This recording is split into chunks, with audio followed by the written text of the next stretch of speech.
Wow, now we're doing a Taylor Swift podcast. that's funny.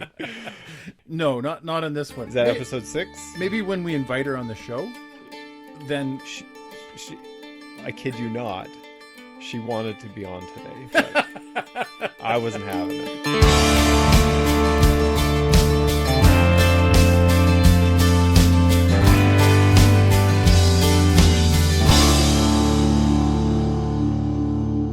what I'm going to do is I'm going to introduce you, okay? And then you can introduce me, and then we'll just go from there. Yeah, sounds good. Okay. So my friend here, Dave, I have known since, it was 1999. Yeah, probably. The year Ori was born. Yeah. Yeah, because 99. we were just married. Yeah. Oh, and Y2K. I don't know if we were goofing around with Y2K at that point.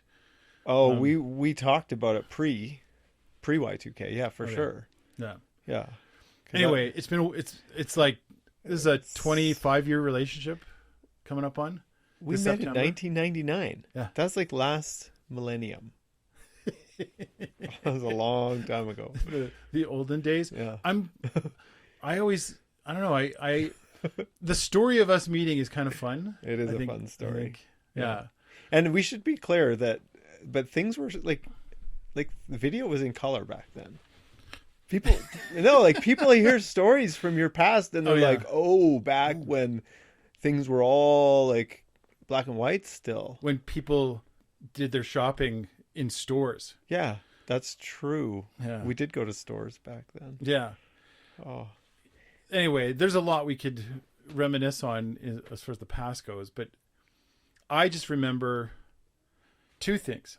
Number one, I remember being on the bus. Oh yeah, whiplash. Yes.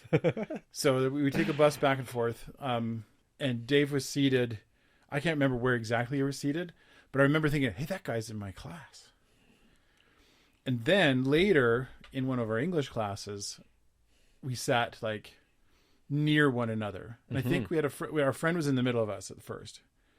Because he was actually the one that I had conversations with. Yeah, in fact, I think you might have been sitting with him at one point. I don't know. Yeah. I was jealous. Oh. It's so funny because I'm so hard on myself. I just assume everybody sees me and goes, "Oh, that guy." No. Oh, do I get to jump in here? I think I'm going to jump in.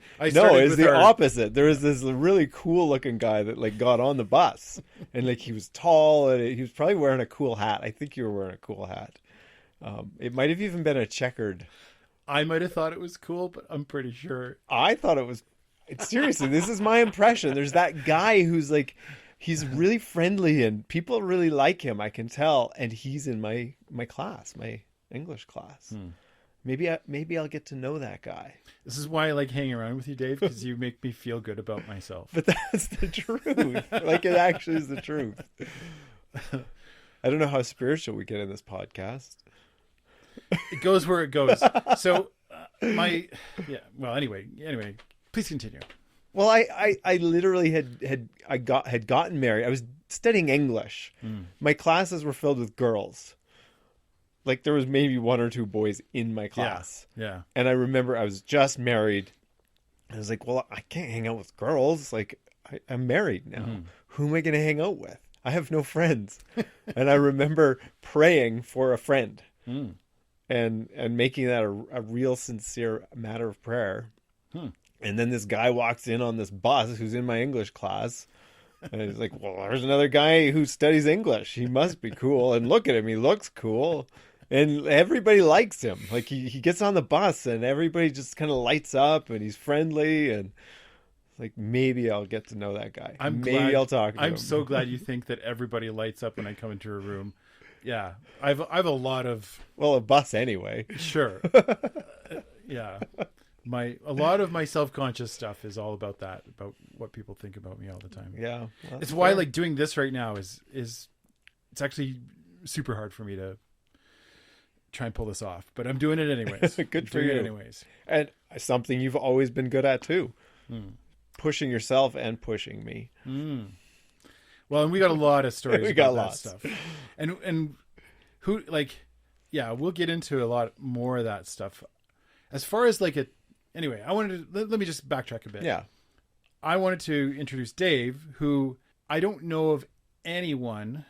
I can't think of anyone in my life who has taken more steps in their life to change and adjust and be the best version of yourself on a daily basis. I don't know anyone I can think of. I mean, I know lots of people who go through that.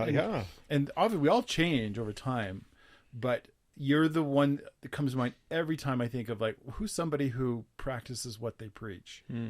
It's Dave. Well, wow. That's very nice to hear. Yeah. Because, I struggle with that. Like I do. So this is what we're saying here is this is our therapy session. Why, this is why we're friends. Forever friends.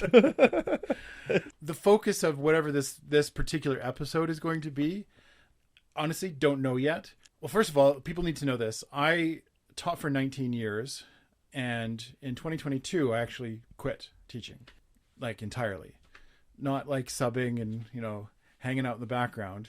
Only recently have I tried to push myself to not to get back in the classroom, but to get back into education. And this is one of the examples. My context for making this podcast is I feel like I've got stuff to say about education, about my belief system around learning and how we learn. And like really high up on that priority list is not outdoor education, but outdoor learning, right? And that's a distinction. Outdoor learning, you're in the outdoors and you're learning stuff. Right. And the outdoors can be, doesn't have to be, can be the text, or it can just be the environment, and then you have an actual text that you're reading. Whereas outdoor education is learning skills about the outdoors. Yeah. Anyway, so that's pretty high on my list. So that may come up in this episode, may not. Both you and I share a huge passion for poetry, specifically romantic poetry. And when we say romantic poetry, we're not talking about lovey-dovey stuff. No. Yeah, not what Taylor Swift calls romantic poetry. Although, give her credit, she actually... she knows, she can distinguish between the two. I've figured this out. Yeah. She's got some good references to the romantic poets. Yes. She has a song called The New Romantics. Which, I'm not actually that familiar with that one. Yeah. Is it a song or someone's going to... It's this thing. The Lakes comes to my mind as one of her songs that references Wordsworth and right. I forget the place. One of those places. Oh, okay. I was not paying close enough attention because it's a bonus track. Okay. You might not have heard it. Might not have heard it yet. Yeah. Side note, I do this whole YouTube channel with my friend. It's a reaction channel, reaction and review. And Taylor Swift has been one that people have been giving us quite a bit of. Oh, there you go. Oh, fair enough. Yeah. You can't escape her right now. Yeah. And I've learned to actually, I didn't think I'd like her. I thought I would kind of be like... She's pretty fascinating. Oh, she's Yes. She's quite interesting. Very, very. The fact that you got me on a mic right now is impressive, and I'm pretty much being myself. So that's hard. Oh. Right? Is this hard for you to do? Well, like this kind of thing, yes. Am I getting better at it? Yes. And again, you have a way of making me better at stuff. But I have had a mic in front of me a lot lately.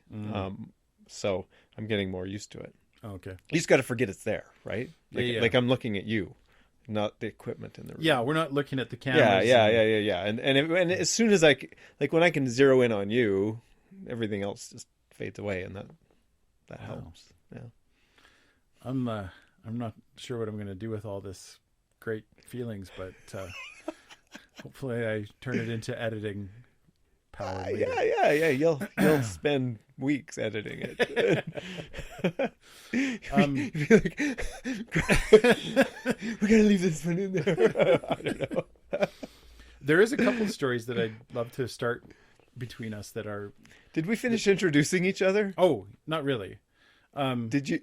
I should go a little bit further here with Dave. So Dave has quite an interesting story about his journey with education, and I'll just give it the summed version. Teacher for a little while, got into counseling, then got did you get your master's in psychology? It's a master's in education in psychology. In psychology? In counseling psychology. In counseling psychology. And works currently as a counselor, what is your title? Yeah, learning support. Learning support. Learning support, which is, I like to describe it as where counseling really meets academics. And so I help students who are struggling. Yeah. And so lots of real world sort of counseling scenarios where, this test is making you panic right now. Well, let's challenge your thoughts about that. Let's challenge or notice how we're feeling about that and just learn some coping skills. Yeah. Like imagine if every school had someone like you in it to coach people through. I don't know. I hear well, this is another pump your head up stuff. I hear more good things about you. I was showing a video to some kids I know, and they saw you in that video because we'll get into that why in a bit. And they're like, Dave, it's Dave. Oh, wow. And I'm like, how do you know Dave? Dave's the best. Like, you don't even know these things. I don't know these things. Even with you telling me this, I don't believe it. I know, like I believe you that happened, but I'm like, they don't know. They don't know that guy. Anyway, that's funny. And then one last thing I'll talk about Dave is he is a part owner of a success. This is your side business / main business. Sure, yeah. Part owner of a camp called Faces Education, which I've been involved with for years. The year after you got started, 2010. I was 2009. You were 2009. I was 2010, or maybe I think I was you 2008, were 8, and I was 9. I think you were 8. Yes. I was 9. Yeah. Did you first guide for us and then start working? I did 1 year of rock guide. That's what I remember. Yeah. And then I was got looped into all the leadership roles. Stuff. And all of those days, years, and now one of our really important leaders still. No, it's leading our camera. I count myself lucky to be your friend. So oh wow, it's one of the things that I feel like I have an anchor in my life that I don't feel like is gonna like screw me over or that's true. Do something that's gonna I have felt that for a long time. It may be elusive at times, but certainly we'll be there. Yeah. I get in my head a lot, and I think I always feel like, but Dave's not going to get in my head. Yeah. Oh, good. Yeah. I hope not. Anyway, that's my intro of you. Well, thank you. Wow. That feels really good. Hey, we're here with Nathan Clark. Nathan. Now I feel like I'm supposed to be looking at somebody. Oh, right. Anyway, no, Nathan, as I was saying, I first saw on a bus called Whiplash, and he seemed a little larger than life to me, but he was in my poetry class. And I was like, if that guy's in my poetry class, he must like some of the things I like, and therefore I should get to know him. And I don't remember exactly how that happened because I'm pretty shy. Back then I was much more shy, and more awkward. But I think I probably overheard you talking about Kelowna to some people. Okay. And I just married a girl from Kelowna. And so I had an in. I was like, Kelowna. And so I think our very first conversation maybe even was about my wife. Yeah. And Marla. I was like, I know Marla. Yeah. And then you turned out that you had hung out with Marla. And so that was really cool. We just had this instant common connection, I guess. And then, poetry class. I don't know. You probably invited me to come sit with you guys. Maybe. Yeah. I remember sitting alone for quite a few classes. Okay. And then, but yeah, you were in that class sitting with somebody. Envy right here, right? But yeah, eventually I got to join, and there were the three of us sitting together. Yeah, and that was enjoyable. Oh, Nathan! So like, what hasn't he done? so we were in university studying English to become teachers. I remember you had this great idea to join the military in university. You wanted me to join too. I was like, did? You asked, of course. It's like, hey Dave, we should join the military. So that's the biggest thing that I would share about you is Nathan has always been the guy in my life that's been, Dave, there's more out there. We should try it. And Dave's always like, I'm content at home. But yeah, so interesting you mentioned that I'm a guy, I guess, who has learned or changed or whatever over my life. I see you as a guy who's been instrumental in that change, and some really key moments in my life. I didn't join the military with you, though. No, I didn't. I did convince another person to join the military with me, though. That's awesome. But that was fine because I enjoyed hearing your stories, your military stories. I remember, you had lots of them and they were colorful and interesting for sure. But I guess, fast forward to, Nathan and I, we've taught. We haven't always taught in the same school, but we got to for a few years. But we would, for a long time there, we would meet up in Calgary at teachers convention. Because we were like, I didn't forget about it. But I think every time I think about it, every I get convention. nostalgic. Me too. Yeah. Like I miss that. I miss that a lot. Because we lived like 4 hours apart for a number of years, but we would meet up in Calgary at convention, get a hotel, which was splurging for both of us. Oh yeah, right. We like bunch of little kids at home.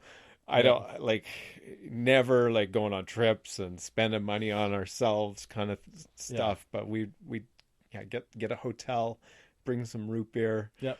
Bring our poetry books. Yep. I know that there's some people listening to this and going like, what? Yeah. That's what you guys did for fun? Well, there's nobody listening to this. Yeah, that's true. Yet. Yeah, good point. That's the thing.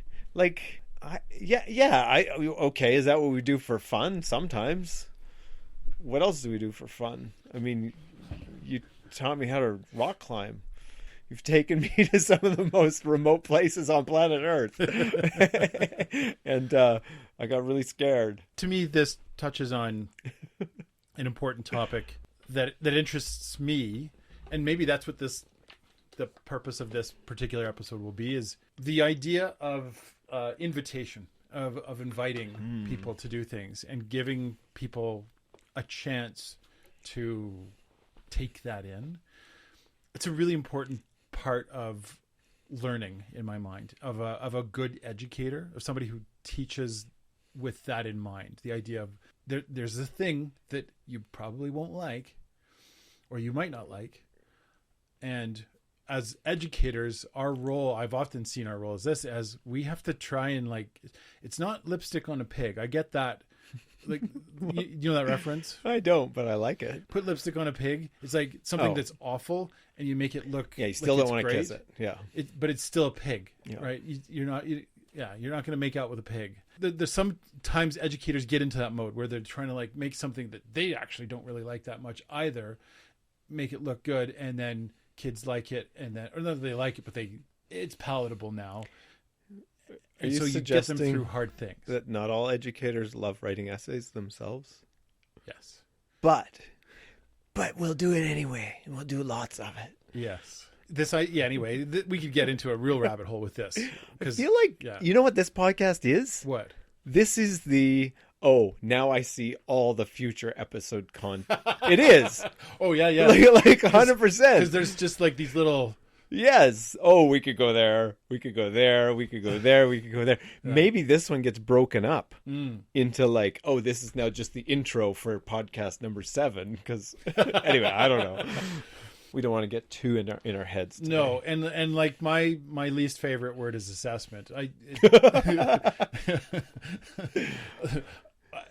don't know if I ever want to do a podcast on assessment. However, I do have an interest in calling out bad assessment practices. Absolutely. I love to talk about assessments. So okay, and that's this a could good work. That's a good back and forth. I love to talk about it for the same reasons. But Mm. I think my own journey with assessment's been interesting. Well, I don't know. Are we going to story time? Are we? Yeah, story time. What do you got? Well, I mean, the classic Nathan story of invite is repelling.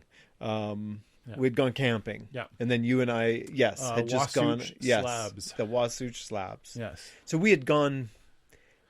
Oh, we'd gone back to the Wasatch Slabs a later time. That's right. That's what I'm confusing. When you were like a super climber and I was. Yeah. Well, you taught me how to lead climb that time. Yeah.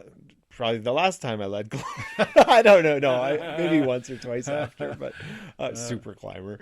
What I love about that is that we had gone out, I think, together, just you and I. Maybe the kids and the families were still waking up or getting breakfast going. We're gonna go set up ropes. Sorry, I say we. Nathan was gonna go set up ropes and bring Dave with him because Dave didn't know much about anything at this point. I don't really remember the landscape other than I remember we were somehow walking out onto a ledge that was partway up a cliff face that, I don't know, extended forever as far as my memory goes. and we were really high up on this ledge type thing. Like you had gone out to start setting up the rope, but then suddenly you needed me to do something. And so like I wasn't going to go set up ropes and I wasn't going to go out on a ledge, but I was willing to help you. And you just needed me to like hold the rope here and like do a thing with it. And somehow like one thing led to another. And not only was I holding the rope, but pretty soon like the rope was tied around my harness. and then pretty soon, like it was just like, now Dave, I just need you to start like rappelling down. It's like, what are you rappelling? I'm like looking behind me and I'm like, I don't walk down cliffs. And you're like, well, yeah, no, like you're on the rope, like the rope has you and you just go down. And all my memory of that is that there's this tree that I think is the anchor for the rope, probably. And is a pine tree growing out of the cliff. And I'm just hugging the pine tree and looking behind me and like, no, like I'm not doing that. I didn't join the military and I'm not walking down a cliff. and I remember your favorite question. I've heard you do this hundreds of times with other people. And it's like, well, like part of you probably wanted to rappel. It's true. And I'm like, no. Why'd you put the harness on then? That's exactly what you said. Why'd you put the harness? Because you told me to. I was just helping you. and anyway, I still don't know if I agree with that. However, in that moment, part of me did want to rappel. I don't know if a part of me did when I put the harness on, but definitely I was like, yeah, why can't I rappel? Right, because I hadn't given you all the information about what we were doing about rappelling down. Yeah, it was a surprise. Yeah, had you planned that? But I don't know. Right? Maybe, probably not. Honestly, probably not. If you know me really well enough, probably not. No, I know you didn't. Yeah. Yeah. It was just, but one thing leads to another. But when we do this in a different scenario, so in the camp that we work at, kids know that they're rappelling. When they're putting a harness on and they walk up to the top. Oh, that's true. They've seen the videos of it. There's no way they missed it. To come. So when they get to the end, they're like, I don't want to go. It's a pretty easy question. Like, well, then, okay, cool. Yeah. Tell me about what's going on with you. Well, I hate this. I didn't sign up for this. I didn't want to do this. Like, okay. Did you think that when you put on the harness and you walked up here? Were you thinking, I don't want to do this? Yeah. See, there he's got it. The power of invitation. Yeah. Right there. And I've learned not to jump to, well, then why did you put the harness on that? Right? Yeah. If you can help people process things for themselves. Then why'd you put that? Yeah. I think that's how you were with me. I was probably, I probably was. We have a different relationship, though. You can be that way with me. Anyway, needless to say, Nathan got me over the edge. He got me to let go. You lot got Yeah, anyway, I repelled. Mm-hmm. And I remember thinking it was amazing. I'm always happy to hear stuff like that, because I always feel like I've been, as a teacher, been inviting kids, other teachers, people my whole life, and a lot of those invites go on deaf ears. A lot of that stuff just kind of, I always feel like if this is one of the reasons I reconsidered being a teacher and why I went through that whole process of not teaching anymore. I felt like what I would do is put out a buffet all the time of stuff and have my heart stepped on over and over again when the kids just went through the buffet line and took the crackers and just sat down and ate those and like, these are stale. Yeah. Like, that's the best way I can describe the feeling of working hard as a teacher to help people to, grow and change and make those important learning choices in their lives, and then just watch it get totally wasted. And there's variations of that I've tried to do better at, so that, like, for example, I hated it when people would throw my essays in the garbage after marking for hours and hours, and then watch a kid go, oh, that's what the mark is, and then chuck it in the garbage. Hated that. And so I put in things in place to try and help kids to process that, to see what that mark was. We're getting to assessment, and I didn't want to talk about assessment. Yeah, I think lately I've been less inclined to invite people. Yeah, for that reason. Yeah, you can only get your heart stepped on so many times before you it feels, why am I doing this? Let's go back to poetry class. Sure. I have a very vivid memory of that particular poetry class. We had a professor that both you and I adored.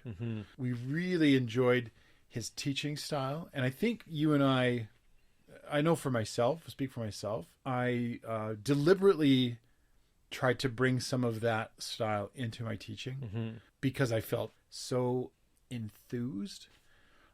I mean, I don't know how to describe this professor that we had, other than just he was passionate, very, to a level I'd never seen in an instructor. There were plenty of other instructors who were knowledgeable, but this particular one took that passion and the knowledge to this exponential level that, like, pushed us to push ourselves actually much harder than I think I would have any other place. Do you remember what he taught us about a failing mark? No. Oh yeah, like this is back in 1999. Yep. Growth mindset hadn't hit the popularity circuit yet. Oh, right. And this professor would hand back papers, and he'd talk about the marks a little bit, and he'd always say, and if you got an F on your paper, it doesn't mean failed, it means failing. He said that? Yes. Wow. He said that. That is super forwardly. Yes, it means failing, but the course isn't over. And so here's what you need to do so that you can learn what you need in my course. And he'd outline, the plan, like, come meet with me and I'll teach you these things and I'll show you how. Yeah. And you're going to get better as a writer. If you show up and you do the things, I'll teach you how to do the things. And you bet that both you and I have been hugely impacted by that. Oh yeah. Right? That like of course, like the people who come, the students in your class, or people who come to Faces, or people who want to work with you, in whatever your endeavor is, are coming because they're hoping to learn more. They're hoping to get better at stuff. And so to dismiss people because they can't do something already, right? And to start sorting people into, well, they're good at this and they're bad at this, he really ignited that for me. Unfortunately, I think throughout my teaching career, I started to get pulled away from that sometimes, especially as I started teaching the academic level courses. That feeling of, like, you've got kids in your class who it feels like they're way over their heads, and feeling like, I want you to be successful here, but don't know how that's possible. Mm-hmm. You know, you're in a grade 12 level course and you scraped by last year, skin of your teeth. Yeah. And we got to get you through a diploma plus my class. Don't know if how to do that. And that I always struggled with that. I shouldn't say I always struggled with it, because I really felt like I found ways around that in some of my approaches to teaching. And I've seen other teachers do it too, that they're able to like empower some of those kids that, you know, maybe the traditional assessment is going to work for them. They have to do a traditional assessment at the end of the course, no matter what, because it's, you know, a government exam. But can we perhaps give you a chance to, you know, show your other abilities to communicate? Maybe. Yeah, maybe. Anyway. There's assessment again. Oh, it's so funny because like I it's not that I hate talking about it. I hate the like everything else that's wrapped up in it. Yeah. When I'm a teacher, I hate it. Yeah. Oh right? yeah. Outside of it, I could talk about all the great ways that it works, and I'm sure there's teachers listening to this that go like, yeah, that's how I feel too. Yeah, probably. Mostly what I felt with this professor, I just felt like, how do I bottle that passion up?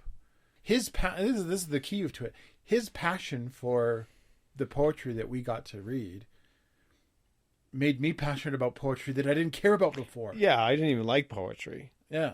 Like I liked English in high school, except for poetry. Yeah. It wasn't until his class. And lots of other teachers feel the same way. Yes. Students, you know, poetry is this thing that you have to do. And there's all kinds of reasons why, which we're not going to get into, but yeah, I just felt like he could say anything at that point about poetry, and I'd be like, keep telling me more stuff. Yep. You know, it was easy to buy into whatever he was selling. Yeah, it's like he had a bit of a key that you could just unlock the mystery of what poetry was. Because why didn't you like it before that? Well, I should say I had like a tiny inclination towards it that was secret. Sure. Right? I'm sure you had a similar version of that. Where it's like, oh, I have this poem that I wrote when I was 12. I wrote poetry, of course. Yes. I just didn't want to... It was the whole read it and tell me everything that this means. Oh, yeah. Whereas, like, I don't know. Like, I just looked at it for the first time. Yeah. I really don't know what... And, well, notice these similes and these metaphors. It's like, I didn't catch that metaphor. I don't know yet. Yeah. Right? So it was almost like poetry had been used as a way of like, showing... Yeah, right? Like, you don't know things. You are dumb. Yeah. Yeah. Look what I know about this poem, and how come you can't see it? Totally. It's lost. A lot of poetry appreciation is more or less lost. You know, I don't know how often people spend time going back and revisiting old poetry anymore. Yes. I think it's often, if they do it, it's, oh, here's a fun poem. Yeah. Here's an easy poem. Here, and everyone's go-to for poetry is always, you know, da-da-da-da-da rhyme, da-da-da-da-da rhyme, da-da-da-da-da rhyme, da-da-da-da-da rhyme. And that's fine if that's what people think poetry is. But like, oh my goodness, it's so much more than that. Mm-hmm. It just has so much more potential to reveal truth about yourself, about the bigger world. My big passion in poetry right now is anything to do with nature, because there's very little poetry that I think actually captures what I feel about nature. And then the few poems that do that just like cut me to the core. And so it's almost like a thing I can go to and revisit that feeling of like, oh yeah, that's what I believe about nature, or that's what I believe about this thing. I can see it in a different way sometimes. You read the same poem. Yeah. I wanted to bring that idea out, that you just touched on it. Okay. And I thought of it even a few minutes ago, and you really did a good job, I think, of introducing it. That like poetry is an art form. And I think that's what we're talking about, right? We're not talking about just poetry as a a little catchy jingle. We're talking about poetry as art. And when I think of art, like what does art do? Well, art does a couple things. One thing, it calls forth something in you, right? Like it invites you. Actually, yeah, back to that idea of invite. Mm-hmm. Art invites, but also it actually transports. It takes you somewhere, and it actually, like, I don't think I'll describe it well, but it can actually put you into another place. Or another existence, or another realm, or I don't know what the word is, but like a version of you enters that art, and then can explore in that world, where the art itself has made up the rules of that world, and you get to explore inside that world, and because it's not what we think of as reality, there's just something in there that is really connecting, and revealing.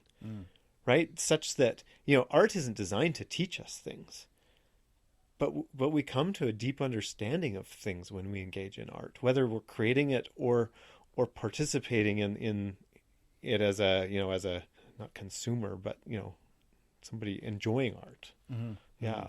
And so yeah, that ability to transport or to create a place or another time, and actually like it's almost, well, I don't know. I don't know the difference between what's reality as far as this and reality if I dig into a poem and like it totally occupies my thought and my feeling for a little while. Right? Is that not as real as us sitting here in this room? I think so. Yeah, you just reminded me of, and this is going to sound like a flex when I say it, because I'm going to use my Latin knowledge here, Dave. You ready? Yeah. Remember et dulce et utile? No. Oh, sure you do. No, Yes, you do. No, I don't. That was to delight and instruct. So vaguely. The neoclassical period had a very prestigious, hoity-toity kind of a feel to it. When you read that poetry, it's quite highfalutin. It's really abstract and all about concepts. Yeah, it doesn't focus on real things. It often just focuses on the way one should behave, seeking to elevate things. Yes, there's really it's not that bad, actually. I give it a hard time all the time, but it's you read one or two of them and you've read all of them. There's no bias here. Yeah, well, that's how honestly, when I read some of that stuff, I'm kind of like, it's beautiful, but it's also like, where's the art? Like I struggle to find and resonate with it on an artistic level. Exactly. Yeah, it doesn't actually it was more focused on structures. Yes, and that was the phrase that came from that, was to delight and to instruct. So its purpose was it needed to delight the senses and then instruct you with some little teaching thing. It was sort of a flex. It was like, look at how flowery or complex I can make my language and still teach you an important lesson. And that's when I read it. As soon as I feel there's this imposed lesson on me, I'm done, right? Because it feels a little bit like you're being told how to think about it. And I've found that it's the same with poetry. When I read even a contemporary poet, someone who's written something recently, as soon as you start to get that sense you're trying to you want me to believe what you believe about this explicitly. Mm-hmm. It's fine to imply it and keep it hidden so that the reader finds their own meaning. But as soon as you should believe this thing about what I believe, it starts to feel like I tend to, this is just me personally, I start feeling like, somebody else will get something out of that, but I don't get anything out of it. Yep. And that's partly why I was drawn to the Romantics. I felt like they would paint a picture with words, and then you got to kind of figure out what you feel from that picture. Mm-hmm. You didn't have to feel anything. You could pick it apart and find your own, connection to it. And so that's where I was like, oh, that's what poetry does. That's what art can do. Mm-hmm. It can be this medium for helping people make connections to things in their own life. Mm-hmm. It's the same reason I love, and this will be me nerding out, is the Lord of the Rings and Tolkien's philosophy on Lord of the Rings is because he's the same way in his own approach to how fantasy is supposed to be written. It's not supposed to be, here's the lesson you're supposed to learn from this. It's, I just paint the picture. Yes. I make the world. Yep. And you go into that world, and then you come out of that world going, oh, I can deal with my world a little bit better now mm-hmm. because I've gone through the journey with these other characters. And I come out and I can deal with that now in a better way. That's my philosophy generally over art is that that's what it should do. It should give you the tools to now be able to work on your life a little better. Mm-hmm. Yeah. Can I share an experience? Go for it. Yeah. It's a recent one. I have a son who is I would call him a musician. Mm-hmm. He's written enough songs and recorded and produced his own album. And he's away now in Australia. I haven't seen him it's been about 10 months. Won't see him really for another year or so, year and a bit. But one thing that he told me when he was making that album, he didn't tell me, but he called him, he talked about art, and he talked about himself as an artist. And, like he was 18 years old at the time. And I remember thinking like, wow, you really believe you're an artist. Like you're acting like an artist and you're doing artist things. Mm-hmm. And I remember watching him be an artist and thinking, oh, I've never called myself an artist. Artists are better than I am at stuff. Artists are talented at things. But he taught me, or I learned from him that, oh no, to be an artist, really, there's a spirit to it. It's not really about your talent. Of course, you can hone your talent and get better at techniques and things. Right. But you don't have to be expert in technique to be an artist. And that stuck with me so much so that I've started to try that on. And this is I haven't shared this with many people, and I haven't really articulated it Debut much. Philosophy from Dave. Kind of. I love it.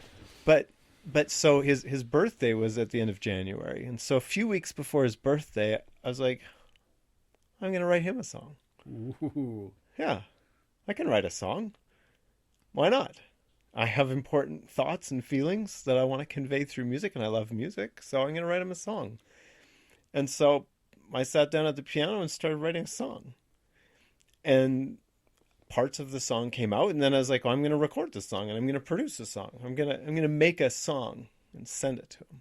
Good for you, Dave. Yeah. And this was a few weeks before his birthday. And so when his birthday rolled around, I was only part way into this project.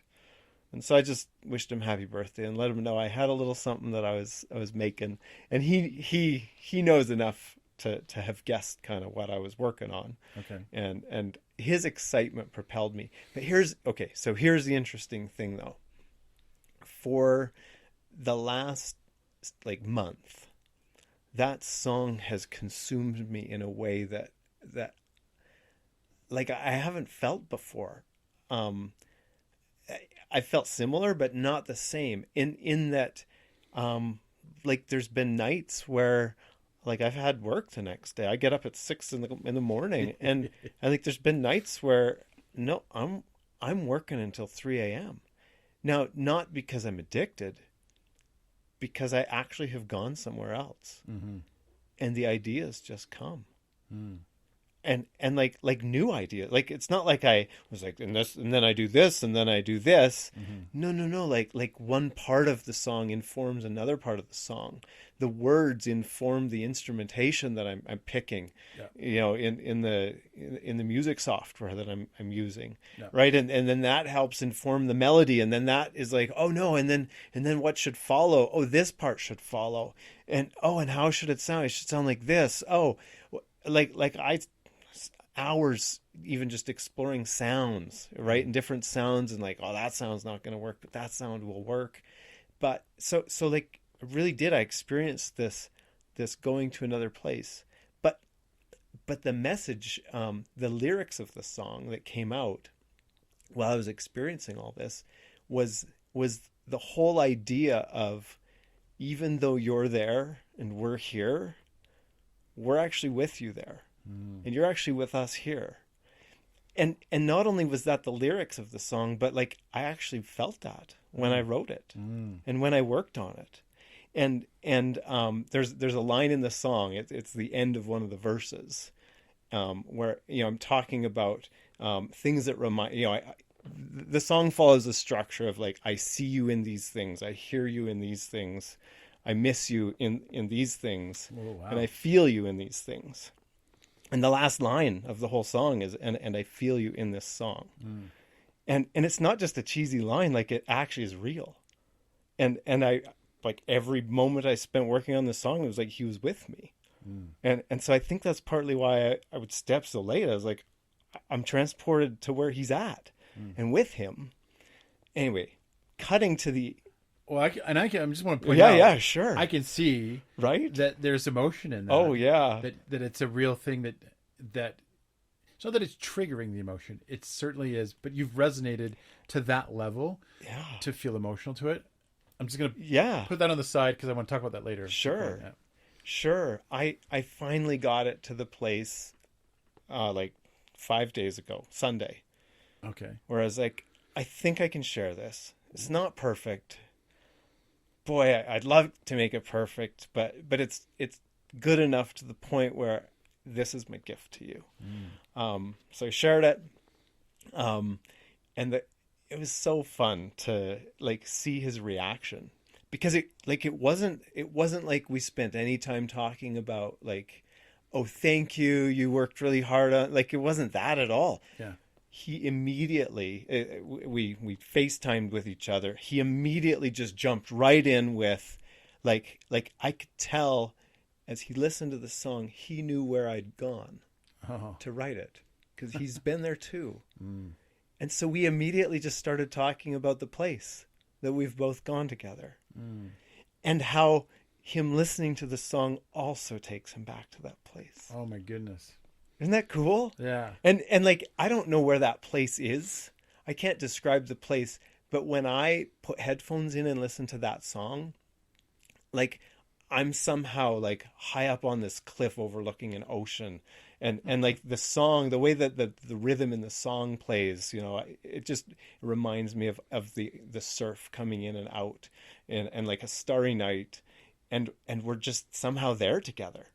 We're in this different place together. So do we get to hear this song? I don't know. I mean, you can hear it. Yes. I don't know maybe not for the podcast. Yeah, I don't know how they can hear it. We'll see. We'll see all the thousands of listeners that will listen to this podcast. Yeah. Will be clamoring to hear it. Can subscribe to my Spotify account. No, I don't have one. Anyway. No, when you mentioned the emotional side of it, that to me that's been my indicator for when I know I'm in the right, I'm resonating with whatever it is I'm making. When I feel the emotion come in, it's one of the things I love about shooting weddings. These complete strangers that they booked me to shoot a wedding off of my webpage, and I don't know them from anywhere. We completely different philosophies, religions, faiths, whatever, blah blah blah, but they hired me, so I got to do a good job for them, right? There's that side of it, but that isn't what motivates me. I end up just shooting stuff and then feeling like, what's the feeling from this? What's the thing that kind of ties this all together? And then when it strikes, when it hits me with like, oh, it's this song, right? I'll find music to go with, oh, and it's this shot. And then when all that starts to hit, I'm just like, this is it. Oh, it's so beautiful. And like, I'm someone that I think, I don't know how to describe this, but it's when I discover something that's beautiful, that has real beauty to it. and I can appreciate that beauty, that's an emotional feeling for me. Mm-hmm. That's something that when it just resonates so strongly with my beliefs and how I see the world. When and that's what I'm getting at here. When I'm working with this couple, and then I see something that's like, I'll give an example. I don't want to give names or anything, but I had this couple recently, and one of them had lost a parent. In the wedding, they had made this little table with some pictures of the person that passed away. It was just off to the side. It wasn't the biggest deal. He was wearing this little pin with a picture of the person. Like the groom that had passed. The groom was wearing the pin. You might have missed that if you weren't like really looking for it. And when I went through my footage afterwards, and I discovered, I purposely went out of my way to try and capture some of that, but I didn't know what I was going to do with it. And then when I realized how that fits so well into it just became this theme for the video. And when I go back and watch it, I still feel emotional watching that video. And that's what I've found for anything that I make, any creativity when it's involved, when you get the emotions kind of wrapped up into it. And when I say emotions, I mean I guess that doesn't matter. You can have raw emotions that go all over the place too, and that's okay. But the emotion needs to be an ingredient, and when it's there, it just, I resonate stronger with it. I stand behind it more. I'll be like, no, it's good quality. I'll argue with somebody even and say, no, I think I did a good job on this because I've found my my personal connection to them. Not in spite of that, I guess is what I'm getting at. Not in spite of the emotions, because of the emotions. The emotions are a key ingredient to being able to make something or have legitimate learning, if you want to call it learning. But it's really more the connection, and in literal connections in your brain. Yeah. The memories of those things are so strong now, as I'm sure your experience doing this is going to be incredibly strong, because it's fused into your emotions. Yes. Yeah. Brene Brown talks about vulnerability. And I think when you talk about emotions, it's a similar idea, but her point with vulnerability is that, don't confuse vulnerability for when you're just sharing so much of the rawness with people that it turns them away or makes them uneasy, right? She really talks about that idea of that don't throw your emotion or your vulnerability into it as a way of you processing it. Already have processed it. And like you say, no, it's an ingredient. It's a part of it. Yeah. It's not the thing itself, right? And so, I appreciate that about what you're saying. You showed me that video that you're talking about, and I don't know anything about the people in the video. I have no connection to them other than you filmed their wedding, and yet I felt that. I remember that scene vividly. I've told a few people about it, just how impactful that scene is, and the way you captured it, really conveyed the meaning behind it. Yeah. Right. I took quite a pay cut in being a videographer that has for hire, from being a teacher with a regular monthly salary. Yeah, huge pay cut. However, the videos that I've been able to make have been just incredibly rewarding on a scale that just didn't happen as a teacher. I definitely attempted things like that while I was a teacher, to try and create things that people would enjoy, like my students might enjoy or other teachers might enjoy, and to limited success. Whereas I just get such a kick out of taking somebody's idea and going, oh, you mean this? Have I connected this to something? And when I see people go, yes, that's what we wanted, it makes my day. Yeah, it's such a good feeling. I feel very stable's not the right word, because I'm still a mess, but I feel very when I'm doing that kind of stuff, I feel like I'm doing the right thing with my life. Yeah. I'm curious about just circling back to the idea of art. One of the other things that I think I heard in what you were saying and what I experienced as well is this idea of, I jokingly said to my family the morning after I'd stayed up almost all night, you know, and I knew I was tired, and yet I was really happy the next day. Like, I was like, there's no way I feel bad about this. I'm tired, whatever. But I remember I jokingly said, you know, an artist has to suffer for their art, you know, and the more I said that and thought about it, the more I was like, no, actually, like, yeah, I need to suffer for this because this means something to me. And there's something about it. And I brought that concept up with my son when I was talking to him about it. And he immediately responded too. And I remember he touched his chest and he's like, yeah, he said, Dad, like you can't make art without taking a part of you out. And it's like in here and you got to take it out and put it in there. Sacrifice. And that really hurts. Yeah. It's hard. Yeah. So, yeah. Have you experienced that too? Well, yeah. Well, so this will kind of seem like it's coming out of left wing here, but it reminds me of a story that you and I share of my greatest gift. I'll always think that this was the greatest gift I've ever given in my life. And you know exactly what I'm talking about. Yeah. So here's the story real quick. I used to play a lot more music than I do now. Yeah. And I'd acquired a few different guitars. And I saw this guitar back when eBay was really big.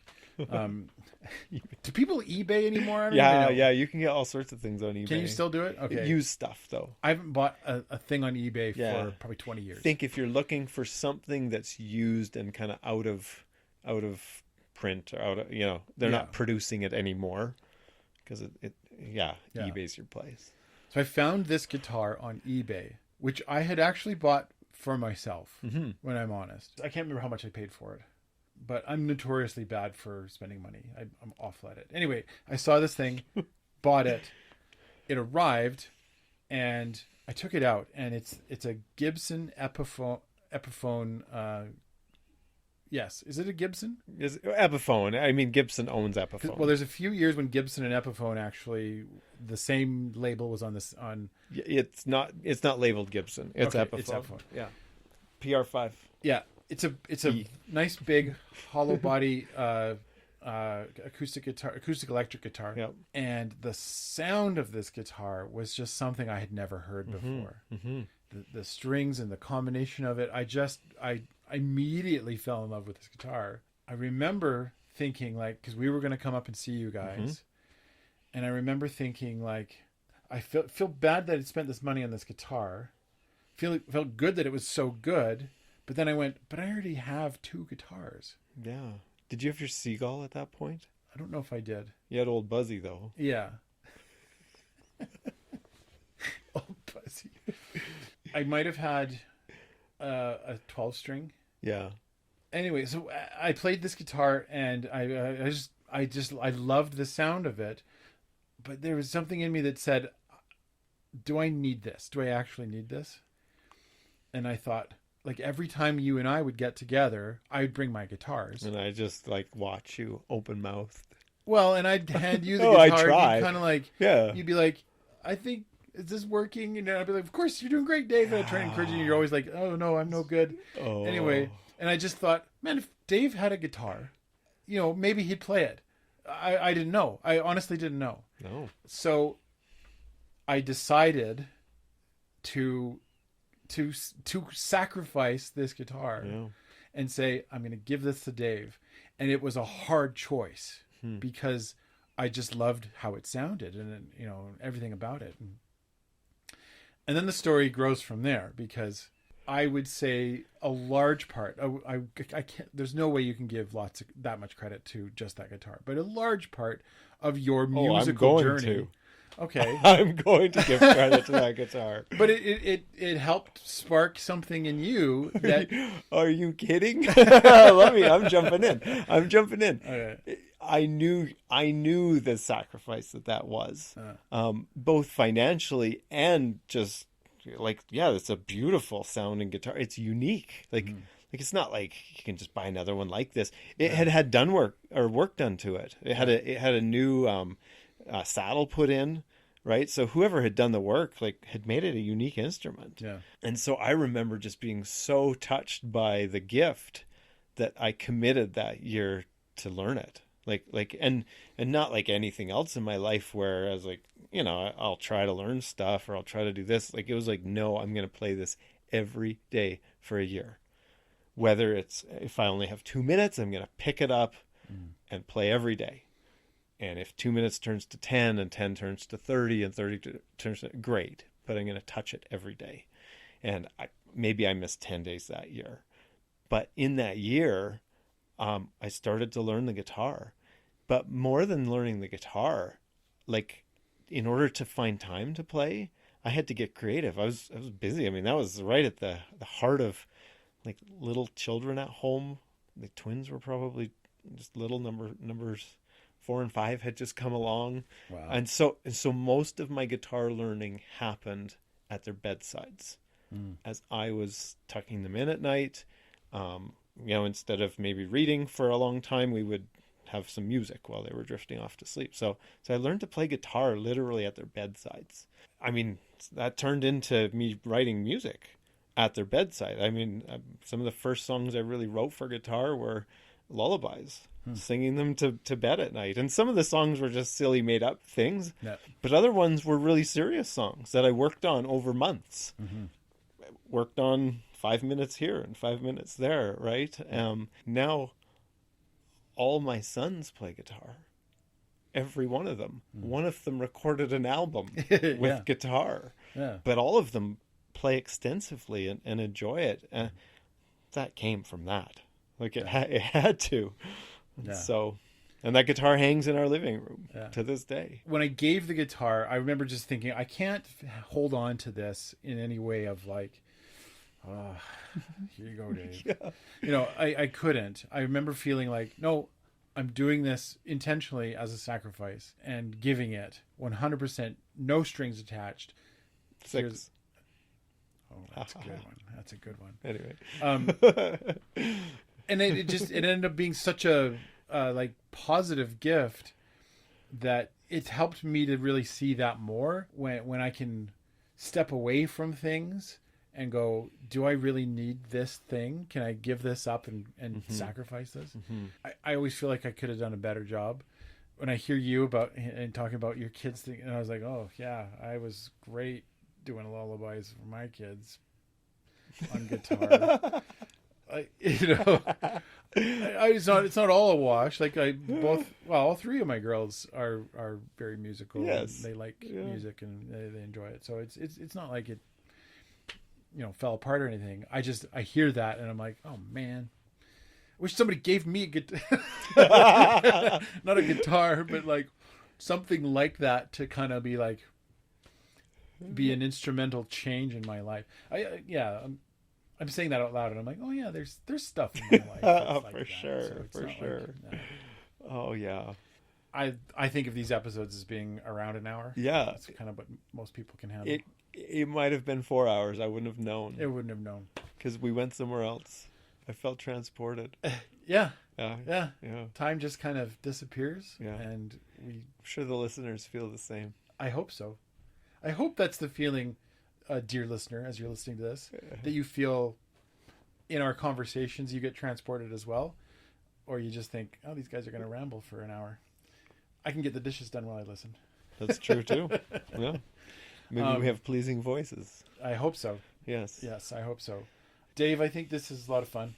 Yeah, I enjoyed this immensely. Me too. I think been looking forward to it. I think we're up for another one. Yes. Whenever we can find that time. Let's schedule it. We're in a different time than we used to be when we had little kids. Yep. And this is good. And I do want to mention that I do plan on bringing in other people sometimes. Mm-hmm. This is going to be a thing that you and I do frequently because there's so much that we're not saying. Right? So we just much touched on so many things, and there's so many more. Yeah, stick around. This is going to be a good episode, or this is going to be a good podcast. If you're not convinced yet, well, there's more to come. It's going to be great. I've enjoyed this, Dave. Yeah, me too. Okay. Till next time. Till next time. Woohoo!